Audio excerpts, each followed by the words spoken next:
अब तो कहता से गो और केसरिया गौलर लगाना आओ में ई गाना धुन में गा देले बा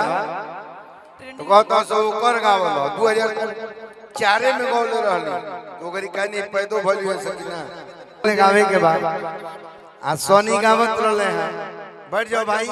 ए भाई हई जे गाय के नहीं केहू काहे पिछाड़ अपन दिखावता था तनी हटा जाए तनी बैक कम दिखाओ जा कैमरा लागल बा बोल फालतू आदमी ढेर मंच पलो के लागल था बेमतलब के।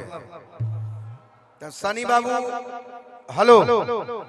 हां बैठिए बैठिए। अभी ऋतु बाड़ी सोनी बाड़े तो सोनी गावत रहले हम तो हम गाड़ी में बैठे रहे तो 3-4 आदमी गइल ह कि पप्पू भैया बोलावत रे पप्पू भैया बोलावत रे तो हम तो गांव के बैठे रहनी ह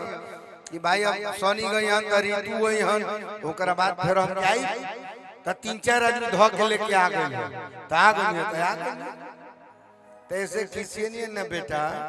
जिंदगी में हमने 30 साल से गावत नहीं जा 30 साल गावत हो गए कतने ऋतु देखल बन जा पते नहीं के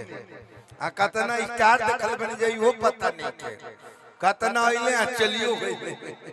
आ हम बानी जहां के ता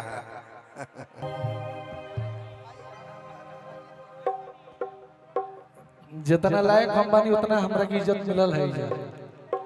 जो ना हम लायक बानी वो लायक लोग सब मिल के हमरा की इज्जत देनी है तो उतने पालिश उतने मारल जाला जितना ना बुझाए पालिश उतने मारल जाला जितना ना बुझाए। हम कुछ नहीं की देखले बड़ी गरीब घर के लड़का हमरा पैसा रुपया बहुत देखले पानी लेकिन जब इतना बड़ा मंच से राजनीति होला तो कष्ट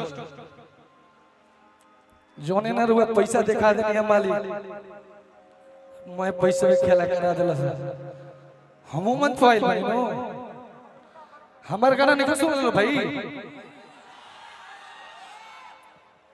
तो हम तो चाचा नहीं के देखले हमरा के जितना मिलल बा बड़ी हद से ज्यादा मिल गेल बा।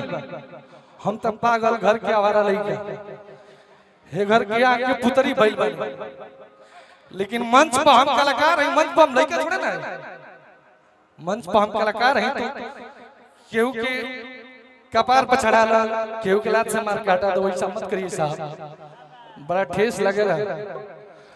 और राजनीति के महाराज जकरा हो राजनीति ना करिए तो दूसरा कहला से राजनीति होई महाराज। हम बाबा बालेश्वरनाथ के बड़ी भक्त आदमी हैं बिना मंगले मिलल बच्चा से और देख चल जिए हमरा बहुत हमरा बड़ी भाषण तो ना देबे आवेला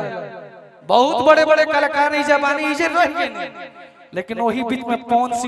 सिंह हो गइले वही बीच में खेसारी हो गइले आज ये रहल उहे रह गई तो हम आज उहे लइका हैं। आप सबके प्यार मिलल तो हमरो के लोग कुछ चिन्हेला कुछ आशीर्वाद मिल जी तो हमरो वो सबके नाम रोशन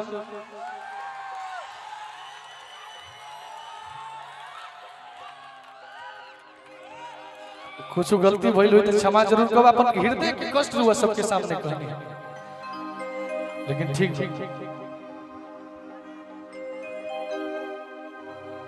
अब का गाई हमरा तो हिम्मते नहीं केकरो कि हमरा गाओ के चाहिए।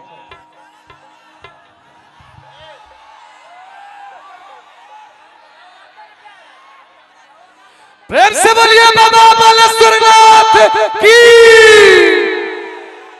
जय हो बाबा। तुम मत हमरा के बुरा नजर से देखी हो बाकी सब के संभाल लिहल जाई जैसे यही सबसे कम दिन से जिलावा में गावे नहीं आ सब जना के बांस के अकेले हम धइले बानी सबसे कम दिन से। अरे महाराज 3 साल से 4 साल से गावत नहीं सब केहू के छाती पर चढ़ के रुआ सब हमरा के आगे बढ़ावत नहीं ई रुआ सब के प्रेम बनल बाकी कुछ ना चाहिए हमरा के मिलत जौन मिले के कि हई देहिया बिगाना के देश वाला हई देहिया बिगाना के देश वाला हई देहिया बिगाना के देश वाला देहिया बिगाना के देश वाला बागी बलिया उतर पर देश वाला बागी बलिया उतर पर देश वाला बागी बलिया उतर पर देश वाला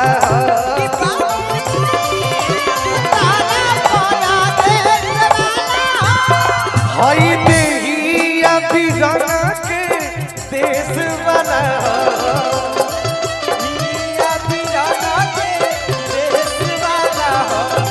हई देहिया बिगड़ा के देश वाला बागी बलिया उतर पर देश वाला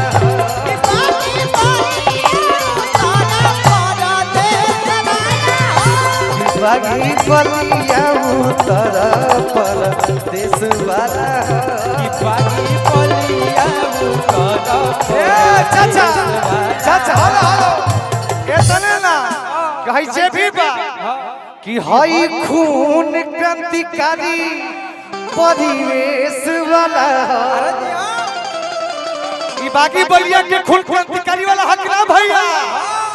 आई हमार विजय चाचा क्रांतिकारी है कि ना है त कहे के बा कि हई खून क्रांतिकारी परिवेश वाला हई खून क्रांतिकारी परिवेश वाला हई खून क्रांतिकारी परिवेश वाला ये आपको का पैसा है जो जैसा जैसा अब इधर वाली पार्टी का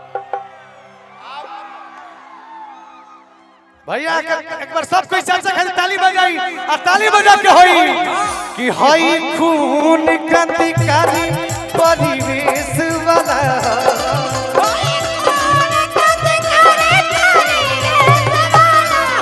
कि बागी बलिया उतर पर देश वाला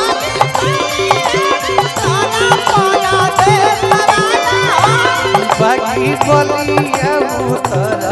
पर देश वाला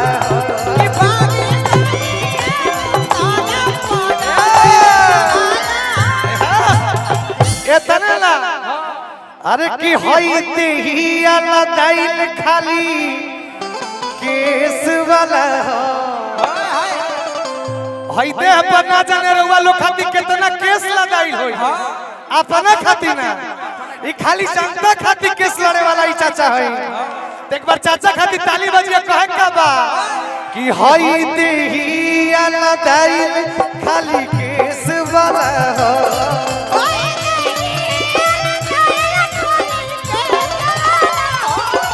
हई देहिया लदाइल खाली केस वाला बागी बलिया उतर देश वाला बागी बलिया उतर पर देश वाला बागी बलिया उतर पर देश वाला बागी बलिया उतर पर भैया इशारा कह के कहले हैं हम पीछे जाके बैठ तने गए 5 लगा दीजिए ना भैया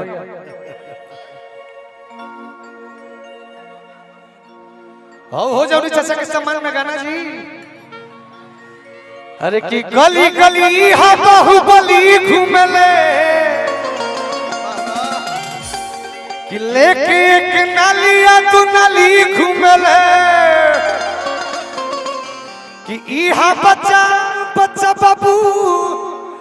की फला दिया चाचा जी हेलो कि सब जिला खाली जिला विजय चाचा राउर बलिया बागी हो वाह वाह अब है बाबा सतेंद्र चाचा एकदम कौनई वाला पप्पू चाचा हमारे हो गया अब गोपाल भैया की बारी है जी जी जी का नाम और जब तक आप नहीं बोलेंगे तब तक ये हाथ रुकेगा नहीं।